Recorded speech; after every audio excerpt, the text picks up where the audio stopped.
ओम ज्ञानतिमिरन्दस्य ज्ञानाञ्जनशलाकया चक्षुरुन्मीलितं येन तस्मै श्रीगुरवे नमः।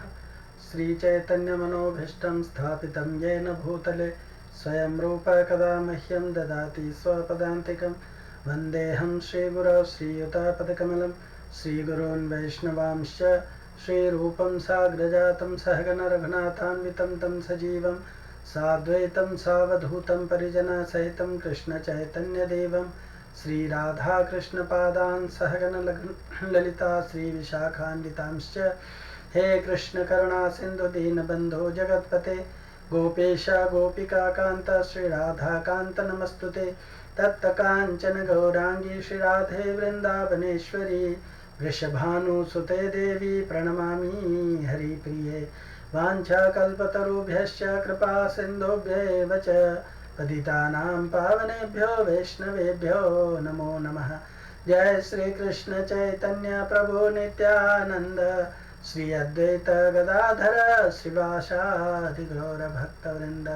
हरे कृष्णा कृष्णा कृष्णा हरे हरे, हरे राम राम राम हरे हरे। हरे कृष्णा। अब हम लोग 14वें अध्याय का दूसरा सेक्शन चर्चा आरंभ करते हैं, जो 11 से लेकर के और 18 तक के श्लोकों में वर्णित है, जिसमें भगवान अर्जुन को 3 गुणों के लक्षण, सत्वगुण रजोगुण और तमोगुणों के लक्षण, और फिर किस तरह से इस जगत में समस्त क्रियाकलाप इंक्लूडिंग मौत, मृत्यु भी 3 गुणों में विभाजित है, इसका वर्णन करते हैं। 11वें श्लोक से लेकर के 13वें श्लोक में जहाँ पे 3 गुणों का वर्णन है, वहाँ पे भगवान बताते हैं कि किस तरह से शरीर के सारे द्वार जब ज्ञान द्वारा प्रकाशित होते हैं तो सत्वगुण की अभिव्यक्ति होती है, और अत्यधिक आसक्ति, सकाम कर्म, गहन उद्यम, अनियंत्रित इच्छा और लालसा रजोगुण की अभिव्यक्ति के लक्षण हैं, और अंधेरा, जड़ता, परमत्तता तथा मोह तमोगुण की अभिव्यक्ति के लक्षण हैं। तो ये कैसे हैं, इसको हम लोग जानने की कोशिश करते हैं। तो 11वें श्लोक में जब 2 गुणों को दबाकर 1 गुण बढ़ता है, तब उस बढ़े हुए गुण के लक्षण क्या होते हैं, इसको बताने के लिए पहले बढ़े हुए सत्व गुण के लक्षण को 11वें श्लोक में बताते हैं भगवान। सर्वद्वारेषु देहेस्मिन् प्रकाश उपजायते ज्ञानं यदा तदा विद्यात् द्विविधं सत्वम् इत्युतः। जब इस मनुष्य शरीर में सब द्वारों यानी इंद्रियों और अंतःकरण में प्रकाश, स्वच्छता और विवेक प्रकट हो जाता है, तब यह जानना चाहिए कि सत्वगुण बढ़ा हुआ है। यानी यहाँ पे भगवान बताना चाहते कि प्रकाश और ज्ञान दोनों में भेद है। प्रकाश का अर्थ होता है इंद्रियों और अंतःकरण में जागृत, अर्थात रजोगुण से होने वाले मनोराज्य का, और तमोगुण से होने वाले निद्रा, आलस्य और प्रमाद का न होकर स्वच्छता का होना। ज्ञान का अर्थ है विवेक, अर्थात सत असत, कर्तव्य अकर्तव्य, नित्य अनित्य, ग्राह्य त्याज्य आदि का ज्ञान होना, इसका भेद समझ पाना। सो सर्वद्वारेषु देहेस्मिन् ज्ञानम यदा, यहाँ तक सर्वद्वारेषु देहेस्मिन् से लेकर के ज्ञानम यदा तक की बात है। तो जिस समय रजोगुण और तमोगुण की वृत्तियों को दबा करके सत्वगुण बढ़ता है, उस समय संपूर्ण इंद्रियों में तथा अंतःकरण में स्वच्छता, निर्मलता प्रकट हो जाती है। जैसे सूर्य के प्रकाश में सब वस्तुएं साफ साफ दिखती हैं, ऐसे ही स्वच्छ बहिर्अंतःकरण और अंतःकरण से, बहिर्करण और अंतःकरण से शब्द आदि 5 विषयों का यथार्थ रूप से ज्ञान होता है। मन से किसी भी विषय का ठीक ठीक मनन चिंतन होता है। इंद्रियों और अंतःकरण में स्वच्छता निर्मलता होने से सत क्या है और असत क्या है, कर्तव्य क्या है और अकर्तव्य क्या है, लाभ किस में है, हानि किस में है, हित किस में है, अहित किस में है, आदि बातों का स्पष्टतया ज्ञान या विवेक हो जाता है। यहाँ देहेस्मिन कहने का तात्पर्य है कि सत्वगुण के बढ़ने का अर्थात बहिर्गुण बहिर्कारण है और अंतःकारण में स्वच्छता, निर्मलता और विवेक शक्ति का प्रकट होना अवश्य इस मनुष्य शरीर में ही है, अन्य शरीरों में नहीं है। भगवान ने तमोगुण से बांधने वाले के लिए सर्वदेही नाम पद का प्रयोग किया है। इसका तात्पर्य है कि रजोगुण तमोगुण तो अन्य शरीरों में भी बढ़ते हैं, पर सत्वगुण मनुष्य शरीर में ही बढ़ सकता है। अतः मनुष्य को चाहिए कि वह रजोगुण और तमोगुण द्वारा विजय प्राप्त करके सत्वगुण में से भी ऊंचा उठे। इसी में मनुष्य जीवन की सफलता है, शुद्ध सत्व। भगवान ने कृपा पूर्वक मनुष्य शरीर दे करके इन तीनों गुणों पर विजय प्राप्त करने का पूरा अवसर या अधिकार या योग्यता या सामर्थ्य जीव को प्रदान किया है मनुष्य देह दे करके। तदा विद्या विवृद्धम सत्वम इत्युतः। इंद्रियों और अंतःकरण में स्वच्छता और विवेक शक्ति आने पर साधक को यह जानना चाहिए कि अभी सत्वगुण की वृत्तियां बढ़ी हुई हैं और रजोगुण तमोगुण की वृत्तियां दबी हुई हैं। अतः साधक कभी भी अपने में यह अभिमान न करे कि मैं जानकार हो गया हूँ, ज्ञानी हो गया हूँ, अर्थात वह सत्वगुण के कार्य प्रकाश और ज्ञान को अपना गुण न मानने, बल्कि उसको सत्वगुण का ही कार्य या लक्षण माने। इति विद्यात, ये कहने का तात्पर्य है कि तीनों गुणों की वृत्तियों को का पैदा होना, बढ़ना और एक गुण की प्रधानता होने पर दूसरे गुणों के दबना आदि आदि प्रवर्तन गुणों में भी होते हैं, गुणों में ही होते हैं, स्वरूप में नहीं होते हैं। इस बात को मनुष्य शरीर में ठीक तरह से समझा जा सकता है, परंतु मनुष्य भगवान के दिए विवेक को महत्व न देकर के गुणों के साथ संबंध जोड़ लेता है और अपने को सात्विक, राजस या तामस मानने लगता है। मनुष्य को चाहिए कि अपने को ऐसा न मान करके सर्वथा निर्विकार और अपरिवर्तनशील माने। यही सत्वगुण की निर्मलता का या प्रकाशकता का बात यहाँ पे भगवान बता रहे हैं। फिर 12वें श्लोक में बढ़े हुए गुणों में रजोगुण की क्या लक्षण है, बढ़े हुए रजोगुण का क्या लक्षण है, उसको 12वें श्लोक में बताते हैं। लोभ प्रवृत्ति आरंभ कर्मणाम स्पृहा कर्मणाम समस्पृहा रजस्येतानि जायन्ते विवृद्धे भरतर्षभ। हे भरतवंश में श्रेष्ठ अर्जुन, रजोगुण के बढ़ने पर लोभ, प्रवृत्ति, कर्मों का आरंभ, अशांति, स्पृहा, ये वृत्तियां पैदा होती हैं।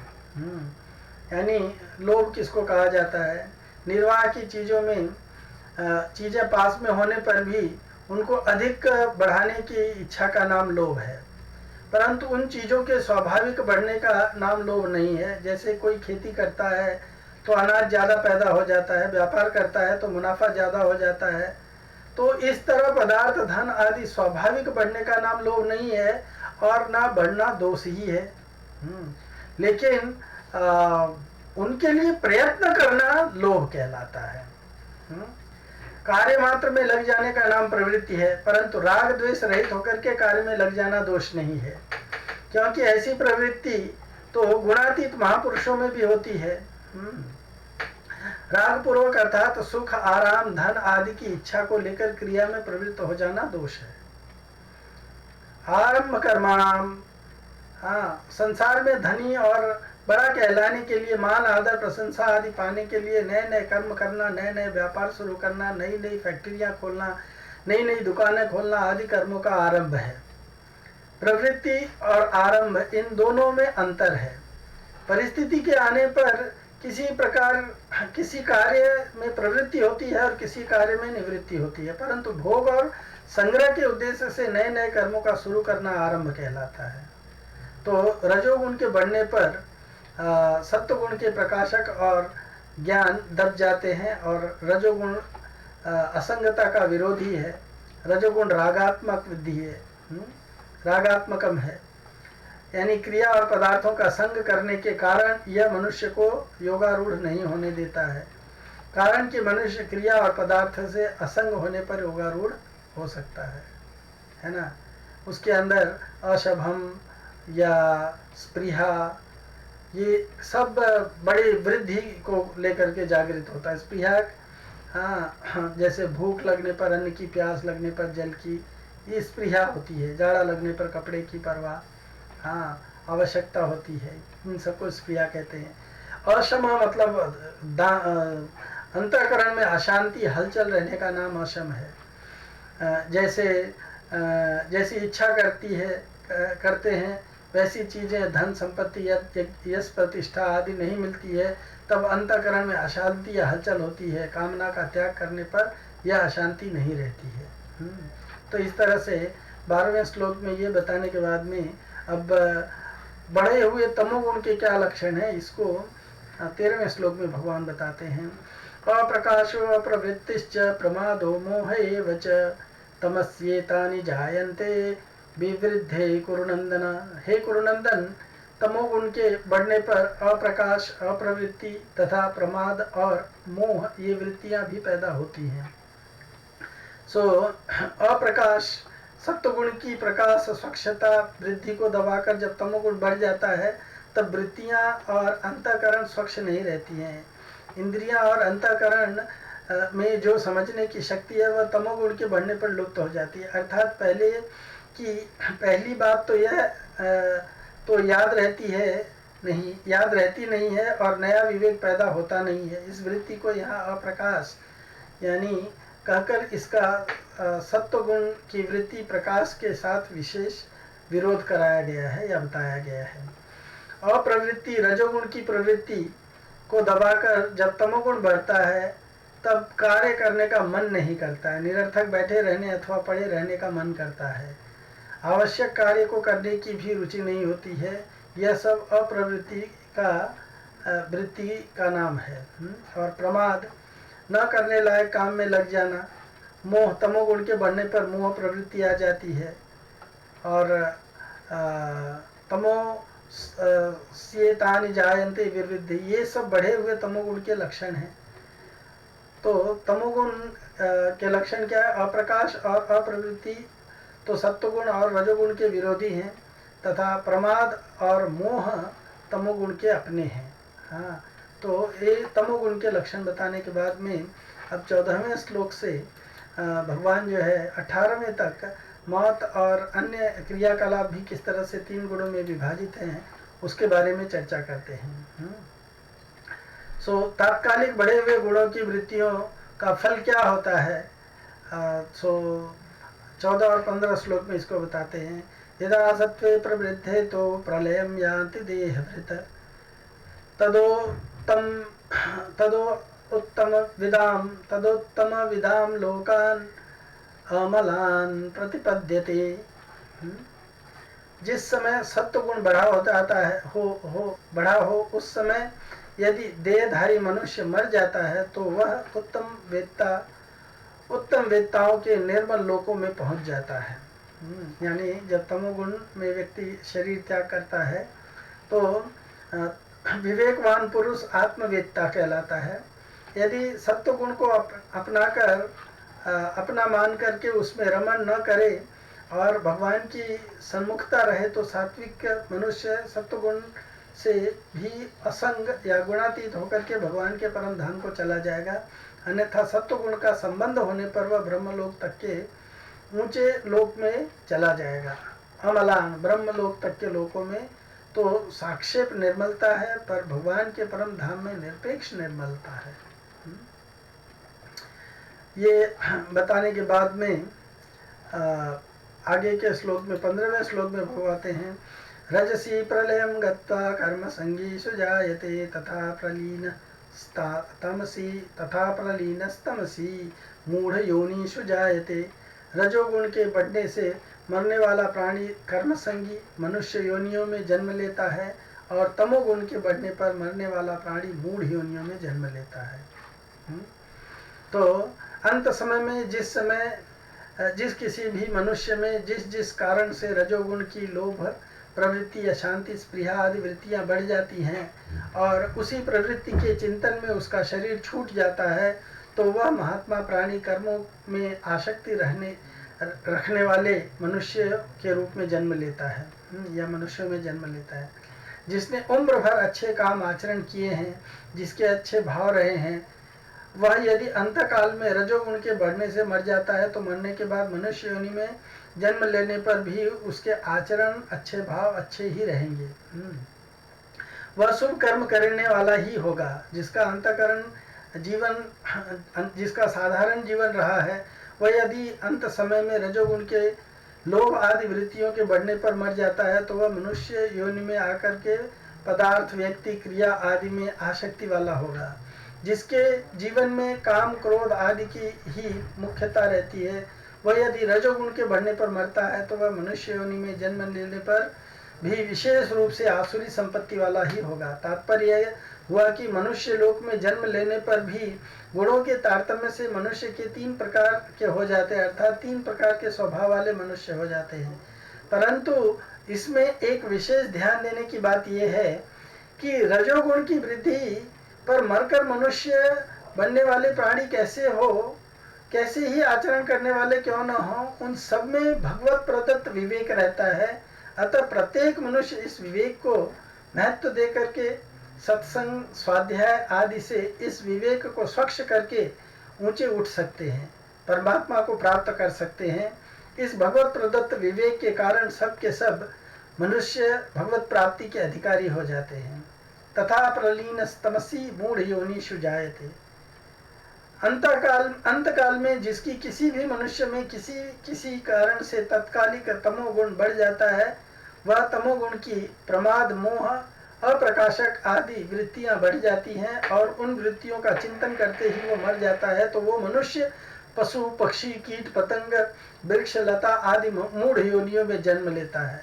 इन मूढ़ योनियों में मूढ़ता तो सब में रहती है, पर वह न्यूनाधिक रूप से रहती है। जैसे वृक्ष, लता आदि योनियों में जितनी अधिक मूढ़ता होती है, उतनी मूढ़ता पशु, पक्षी आदि योनियों में नहीं होती है। अच्छे काम करने वाला मनुष्य यदि अंत समय में तमोगुण की तात्कालिक वृत्ति के बढ़ने पर मर करके मूढ़ योनि में चला जाए, तो वहाँ भी उसके गुण, आचरण अच्छे ही होंगे, उसका स्वभाव अच्छे काम करने का ही होगा। जैसे भरत मुनि का या जड़ भरत जी का अंत समय में तमोगुण की वृत्ति में अर्थात हरिण के चिंतन में शरीर छूटा तो वे मूढ़ योनि वाले हिरण बन गए। परंतु उनका मनुष्य जन्म में किया हुआ त्याग, तप हरिण के जन्म में भी वैसा ही बना रहा। वे हरिण योनि में भी अपनी माता के साथ नहीं रहे, हरे पत्ते ना खा करके सूखे पत्ते ही खाते रहे आदि आदि। ऐसी सावधानी मनुष्य योनि में बहुत कम होती है कि भरत मुनि की हरिण जन्म में होती थी। जो हरिण जन्म में भरत मुनि करते थे, ऐसा मनुष्य योनि में भी लोग मुश्किल से करते हैं। तो रजोगुण में राग अंश ही बांधने वाला है, जन्म मरण देने वाला है, क्रिया अंश नहीं है। राग होने से कारण ही कर्म संगी सुजायते कहा जाता है। क्रिया रूप से रजोगुण को तो गुणातीत में हो जाता है। प्रकाशम च प्रवृत्तिम च पदार्थ, क्रिया अथवा व्यक्ति, किसी में भी राग हो जाए तो वह कर्म संगी मनुष्य योनि में जन्म लेता है। मनुष्य स्वाभाविक कर्म संगी है, क्योंकि कर्म करने का अधिकार मनुष्य योनि में ही है। कर्मानुबंधिनी मनुष्य लोके। पर अगर वो तमोगुण में मरता है तो निश्चित रूप से वो पशु योनि में जन्म लेता है। और ये बताने के बाद में फिर अंतकाल में गुणों के तात्कालिक बढ़ने पर मरने वाले मनुष्य की ऐसी गतियां क्यों होती हैं, इसको भगवान 16वें श्लोक में स्पष्ट करते हैं। कर्मणः सुकृतस्याह्यो सात्विकं निर्मलं फलं रजस्तो फलं दुखम अज्ञानम तमसम फलम। शुभ कर्मों का फल तो सात्विक निर्मल फल है और कहा गया है। रजस कर्म का फल दुख वाला कहा गया है और तमस कर्म का फल अज्ञान या मूढ़ता वाला कहा गया है। तो वास्तव में कर्म न तो सात्विक होते हैं, न रजस और न ही तमस होते हैं। सभी कर्म क्रिया मात्र ही होते हैं। वास्तव में उन कर्मों को करने वाला कर्ता ही सात्विक, रजस या तमस होता है। सात्विक कर्ता के द्वारा क्रिया किया हुआ कर्म सात्विक, रजस कर्ता के द्वारा किया हुआ कर्म राजसिक और तमस कर्ता के द्वारा किया हुआ कर्म तामसिक कहा जाता है।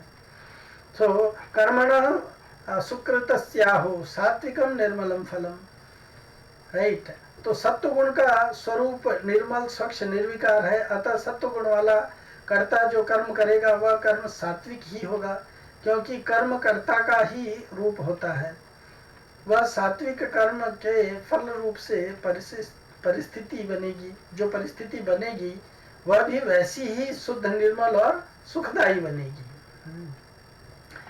तो फल इच्छा से रहित होकर के कर्म करने पर जब तक सत्व गुण के साथ कर्ता का संबंध रहता है तब तक उसकी सात्विक कर्ता संज्ञा होती है और तभी तक उसके कर्मों का फल बनता है। परंतु जब गुणों से सर्वथा संबंध विच्छेद हो जाता है तब उसकी सात्विक कर्ता संज्ञा नहीं होती है और उसके द्वारा किए हुए कर्मों का फल भी नहीं बनता है, प्रत्युत उसके द्वारा किए हुए कर्म अकर्म हो जाते हैं।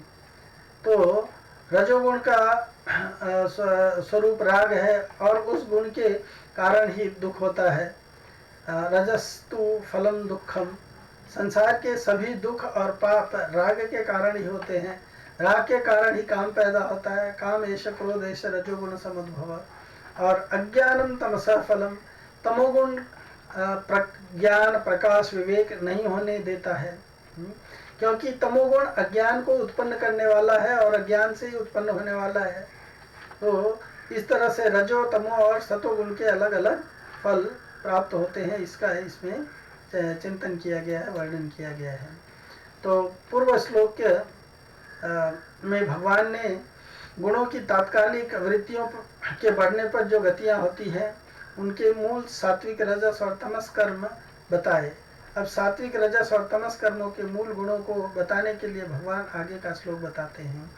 सत्वात् संजायते ज्ञानम रजसो लोभेव च प्रमादम अहो तमसो भवतो अज्ञानमेव च। सत्वगुण से ज्ञान और रजोगुण से लोभ आदि ही उत्पन्न होते हैं। तमोगुण से प्रमाद, मोह या अज्ञान ही उत्पन्न होते हैं। सो ये भगवान यहाँ पे बताना चाहते हैं कि ज्ञान या विवेक सत्वगुण से प्रकट होता है और संग न करने पर बढ़ते बढ़ते तत्वबोध तक चला जाता है, अर्थात तत्वबोध में परिणित हो जाता है। परंतु लोभ, प्रमाद, मोह, अज्ञान बढ़ते हैं तो कोई नुकसान बाकी नहीं रहता है, कोई दुख बाकी नहीं रहता है, कोई मूढ़ योनि बाकी नहीं रहती है, कोई नरक बाकी नहीं रहता है, सभी नरक में घूमना पड़ता है व्यक्ति को, राइट, अज्ञान के कारण जो उत्पन्न होता है। तो इसके तात्कालिक गुणों के बढ़ने पर मरने वालों की गति का ये इसमें पिछले श्लोक में 17वें श्लोक में वर्णन करके 14वें 15वें श्लोक में कर दिया था। परंतु जिनके जीवन में सत्वगुण, रजोगुण और तमोगुण की प्रधानता रहती है उनकी मरने पर क्या गति होती है इसका वर्णन 18वें श्लोक में बताते भगवान। ऊर्ध्वं गच्छन्ति सत्त्वस्था मध्ये तिष्ठन्ति राजसा जगन्य गुण वृत्तिस्थ अधो गच्छन्ति तामसा। सत्व गुणों में स्थित मनुष्य ऊर्ध्व लोकों में जाते हैं, तमोगुण में स्थित मनुष्य मृत्यु लोक में जन्म लेते हैं और निंदनीय तमोगुणों की वृत्ति में स्थित मनुष्य का अधोगति हो जाती है। तो जिनके जीवन में सत्वगुण की प्रधानता रहती है और उनके कारण जिन्होंने भोगों से संयम किया है, तीर्थ, व्रत, दान आदि शुभ कर्म किए हैं, दूसरा कोई सुख आराम के लिए प्याऊ, अन्न क्षेत्र आदि चलाए हैं, सड़कें बनवाई है, पशु पक्षियों को सुख दिन सुविधाओं के लिए पेड़ पौधे लगाए हैं, गौशालाएं बनवाई है, उन मनुष्यों को यहाँ सत्वस्थ कहा गया है। जब सत्वगुण की प्रधानता में ही ऐसे मनुष्यों का शरीर छूट जाता है तब वे सत्वगुण का संग होने से, सत्वगुण में आसक्ति होने से स्वर्ग आदि ऊंचे लोकों में चले जाते हैं। उन लोकों का वर्णन इसी अध्याय के 14वें श्लोक में उत्तम विदाम अमलान लोकान पदों से किया गया है। तो ऊर्ध्व लोकों में जाने वाले मनुष्यों को तेजस तत्व प्रधान शरीर की प्राप्ति होती है और मध्य तिष्ठन्ति राजसा, जिन मनुष्यों को जीवन में रजोगुण की प्रधानता होती है और जिनके अंतःकरण की शास्त्र की मर्यादा में रहते हुए ही संग्रह करना और भोग करना, ऐश आराम करना, पदार्थों में ममता आसक्ति रखना आदि में लगे रहते हैं, उनको यहाँ रजस कहा गया है। जब रजोगुण की प्रधानता में ही अर्थात रजोगुण के कार्य में ही चिंतन में ही ऐसे मनुष्यों का शरीर छूट जाता है, तब वे पुनः इस मृत्यु लोक में ही जन्म लेते हैं। यहाँ उनको पृथ्वी तत्व प्रधान मनुष्य शरीर की प्राप्ति होती है। और इस तरह से जब वो तमोगुणी प्रधान होते हैं तो वो तमोगुण के लोग में, तमोगुण थोड़ा बहुत बढ़ने पर मनुष्य मूढ़ योनियों में जाता है और ज़्यादातर बढ़ने पर नरक में जाता है और इस तरह से अनेक नरकों में भ्रमण करता रहता है। और ये बताने के बाद में अब आगे के श्लोक में भगवान जो है 5 से 18वें श्लोक तक प्रकृति के कार्य गुण परिचय दे करके अब आगे के 2 श्लोकों में स्वयं को 3 गुणों से अतीत अनुभव करने का वर्णन करते हैं। नान्यं गुणेभ्यः कर्तारं यदा दृष्टानुपश्यति गुणेभ्यश्च परं वेति मद्भावं सोऽधिगच्छति। जब विवेकी विचार कुशल मनुष्य 3 गुणों के सिवाय अन्य विकारों से करता नहीं, देखता नहीं और अपने को गुणों से पर अनुभव करता है, तब वह मेरे सत्व स्वरूप को प्राप्त हो जाता है। हाँ, मेरे सत्व स्वरूप को प्राप्त हो जाता है।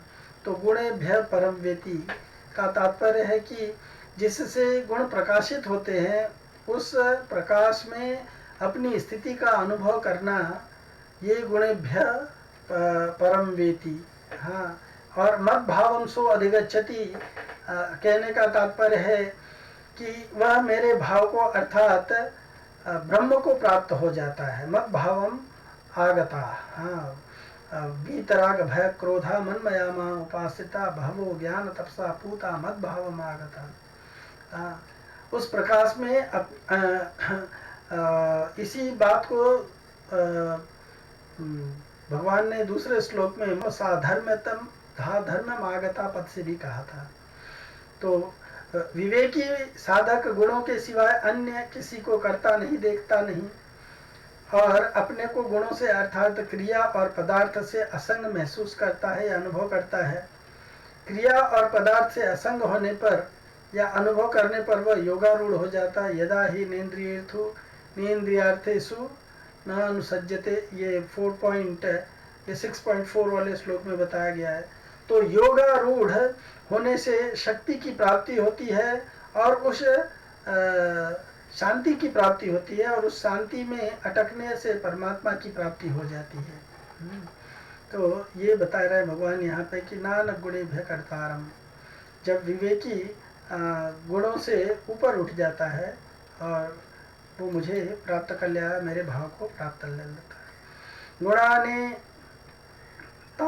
गुणान एतान अतीत्य त्रिन देहि देह समुद्भवान जन्म मृत्यु जरा दुःखैर विमुक्तो अमृतम अश्नुते।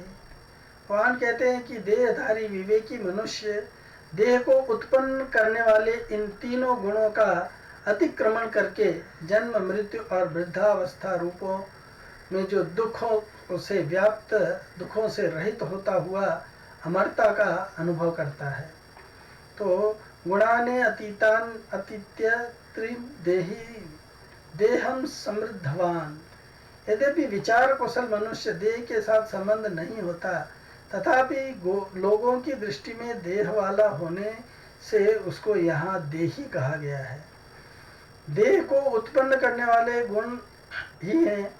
जिस गुण के साथ मनुष्य अपना संबंध मान लेता है उसके अनुसार उसको ऊंच नीच योनियों में जन्म लेना ही पड़ता है, जन्म लेना ही पड़ता है। तो इसलिए यहाँ पे भगवान बता रहे हैं कि मनुष्य मात्र के भीतर यह भाव रहता है कि मैं बना रहूं, कभी मरूं नहीं। वह अमर रहना चाहता है। अमरता की इस इच्छा से सिद्ध होता है कि वास्तव में वह अमर है। अगर वह अमर ना होता तो उसमें अमरता की इच्छापन भी नहीं होती। उदाहरण, भूख और प्यास लगती है तो इससे सिद्ध होता है कि ऐसी वस्तु अन्न और जल है, इससे वह भूख प्यास बुझ जाए। अगर अन्न जल न होता तो भूख प्यास भी नहीं लगती, अतः अमरता स्वतः सिद्ध है। भूतग्रामम स एवायम। परंतु स्वरूप से अमर होते हुए भी जब मनुष्य अपने विवेक का तिरस्कार करके मरण धर्मा शरीर के साथ तादात्म्य मान लेता है, अर्थात मैं शरीर हूँ ऐसा मान लेता है, तब उसमें मृत्यु का भय और अमरता की इच्छा पैदा हो जाती है। जब वह अपने विवेक को महत्व देता है कि मैं शरीर हूँ, शरीर तो निरंतर मृत्यु में रहता है और मैं स्वयं निरंतर अमरता में रहता हूँ, तब उसको अपनी स्वतः सिद्ध अमरता का अनुभव हो जाता है। शरीर के विकारों का परिवर्तन का अनुभव स्वयं सदा एक रहते हुए ही करता है। अतः साधक को चाहिए कि वह विकारों को, परिवर्तनों को मुख्यता से न देकर अपने होनेपन को, अपनी अमरता को मुख्यता दे। यह इस श्लोक का या इस अध्याय के सार और निचोड़ है। ये इस श्लोक का, ये इस अध्याय का निचोड़ यहाँ पे इसको बताया गया है। अब यहाँ तक हमने